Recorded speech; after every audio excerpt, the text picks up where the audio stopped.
You get a one-line email from your boss. "We need to talk." Instantly, your heart is pounding, your stomach drops, and your mind is a frantic highlight reel of every mistake you've ever made. Or maybe you're stuck in traffic for just a few minutes, but the rage builds until you feel like you could explode. It's a tiny spark that starts a massive forest fire in your head. You feel hijacked by your own emotions, completely out of control. What if you could stop that chain reaction? What if you could hit the pause button before the explosion and choose a different path? Stay with me, because we're going to explore a powerful new way to do exactly that. For most of our lives, we've been told to just calm down or don't overreact. But if it were that simple, nobody would struggle. That advice isn't just unhelpful, it's at odds with how our brains actually work. This isn't about suppressing your feelings or pretending you're a robot. It's about understanding what's really going on in your brain and body when that overwhelming emotion takes over. The new approach we're talking about recognizes a fundamental truth. From your perspective, you're not overreacting. Your reaction makes perfect sense based on your internal experience, which is often shaped by a lifetime of unprocessed pain and past hurts. What looks like an overreaction to an outsider is really your nervous system responding to what it perceives as a threat, often using old information. This happens when your brain's alarm system, the amygdala, hijacks your rational mind, a phenomenon known as an amygdala hijack. It's a rapid, physical response that happens before your logical brain can even get its shoes on. This is your guide to a new approach, one that works with your brain's wiring, not against it, to help you stay calm and in control. So, what is this amygdala hijack? Imagine the amygdala as your brain's smoke detector. Its only job is to scream fire when it senses danger. When triggered, it floods your body with stress hormones and activates your fight or flight response. Your heart rate spikes, your breathing gets shallow, and your muscles tense up. This all happens automatically and almost instantly, bypassing the more logical thinking part of your brain, the prefrontal cortex. In those moments, you're not thinking. You are pure reaction. Recent research confirms this emotional hijack can override rational thought. So, what pulls the alarm? Psychologists have found a few common triggers that are nearly universal. One is a sense of unfairness.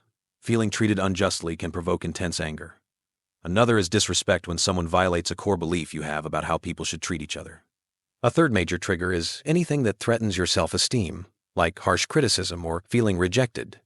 When one of these triggers gets hit, it can activate unhelpful thinking patterns called cognitive distortions. For example, a minor criticism at work isn't just feedback. Your brain turns it into, "I'm a total failure and I'm going to get fired." If someone disrespects you, a distorted thought might sound like, "I must always be respected," or "I'll never be successful." Instead of the more balanced, "I prefer respect, but I can still succeed without it every time." These aren't just thoughts. They are powerful emotional drivers that fuel the hijack, making a small issue feel like a life or death crisis. Why do some people have a hair trigger response while others let things roll off their back? The answer is often hiding in our past. Our emotional programming is deeply connected to our earliest experiences. If you grew up in a home with unpredictable anger, constant criticism, or where your feelings were dismissed, your brain may have developed on high alert.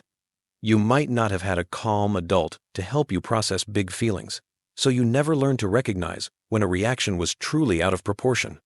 As a result, a seemingly minor event in your adult life can trigger an emotional flashback.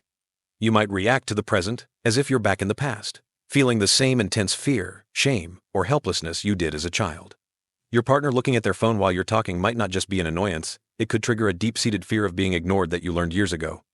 And look, this isn't about blaming your past. It's about understanding your personal blueprint so you can become a detective of your own emotions. Start noticing what people, places, or situations consistently set you off. When you feel that surge, ask yourself, is this feeling about right now? Or is it a ghost from my past? This awareness is the first step to untangling the wires. It's recognizing that you're not just reacting to a single event, but to the weight of your entire history coming down on this one moment. So, you feel the hijack coming on. Your face is hot, your chest is tight, and you're about to do something you'll probably regret. This is where the new approach gets incredibly practical. It's a 4-step framework that acts as a circuit breaker for your emotional system, often called the STOP technique. Stop, take a breath, observe, and proceed. First, stop. The second you recognize the warning signs, you have to consciously hit the brakes. Literally, stop what you're doing. Don't speak, don't type, just pause. This single action creates a tiny but crucial gap between the trigger and your reaction. Second, breathe. This isn't just a cliche, it's a direct physiological intervention. Take several slow, deep breaths in for 4 seconds. Hold, and then a long exhale for 6 or 8 seconds. Deep breathing activates your parasympathetic nervous system, which is your body's rest and digest system. It's the biological off switch for the fight or flight response, telling your brain it's safe to stand down.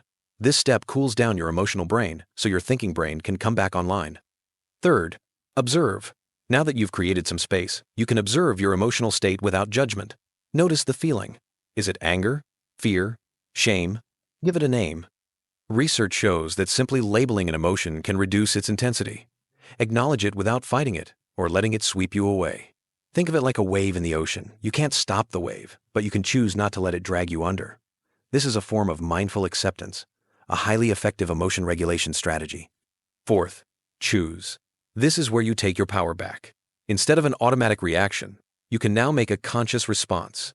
Think about the consequences. What outcome do you actually want? Do you want to escalate the conflict or resolve it?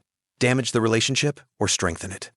From this calmer, more rational place, you can choose a response that aligns with your values and leads to a better outcome. This 4-step process is a skill. Like any skill, it takes practice. But every time you use it, you strengthen the connection between your emotional and thinking brains, making it easier to stay in the driver's seat next time. The circuit breaker is your emergency tool. But the art of not overreacting is also about building long-term emotional resilience, so you're less likely to get hijacked in the first place. One of the most powerful strategies is cognitive reappraisal. This is the practice of changing how you think about a situation to change how you feel about it. For example, if someone cuts you off in traffic, instead of thinking, that person is a disrespectful jerk, you can reframe it. Maybe they're rushing to a hospital. This small shift can instantly diffuse your anger. People who do this regularly tend to have a greater sense of well-being. Another key strategy is acceptance. This doesn't mean you have to like the situation. It just means you stop fighting reality. You acknowledge difficult emotions as they arise and allow them to be there without letting them run the show. Treat them like passing weather. They are real, but they are not permanent. Of course, none of this works without a solid foundation of physical health. Daily exercise, even just a 20-minute walk, does wonders for emotional regulation. Consistent sleep is non-negotiable. And avoiding alcohol or other substances when you're stressed is crucial, as they can weaken your ability to manage your feelings. Finally, and maybe most importantly, is practicing self-compassion. You're human. You will have moments where you still overreact. Beating yourself up afterward just adds a layer of shame and makes it harder to learn. Instead of judging yourself, get curious. Ask, what was that about? What was the real trigger? True change doesn't come from self-criticism. It comes from self-awareness. This journey of emotional mastery is a process, and every single step forward is a victory. If this framework resonates with you, let me know in the comments which of the 4 steps, stop, breathe, observe, or choose, you think will be the most helpful. And if you want more practical guides to mastering your inner world, make sure to subscribe and hit that notification bell. The art of not overreacting isn't about becoming emotionless.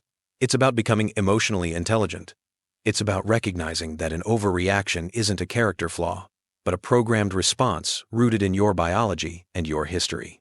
The new approach is about understanding that programming, using the 4-step circuit breaker to interrupt it in the moment, and building long-term resilience. Here's a final thought. There's a paradox in how we react. We so often overreact to the minor frustrations of daily life, yet we simultaneously underreact to the good things, the kindness of a friend, the beauty of a sunset, the preciousness of life itself. By learning to regulate our response to the negative, we free up our emotional energy. We create a better balance, allowing us to invest that precious energy into the people and experiences that truly deserve it. And that is an art worth mastering.